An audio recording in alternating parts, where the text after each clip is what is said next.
thing na magagawa nyong exercise na deep sa ating resistance band.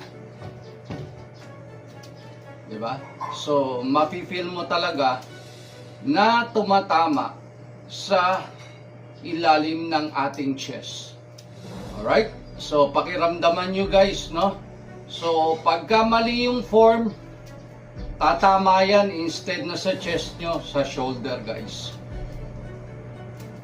Alright. So, the same thing, gagawin nyo siya ng 3 to 4 set ng 8 to 10 repetition. Alright? That's the second chest workout natin.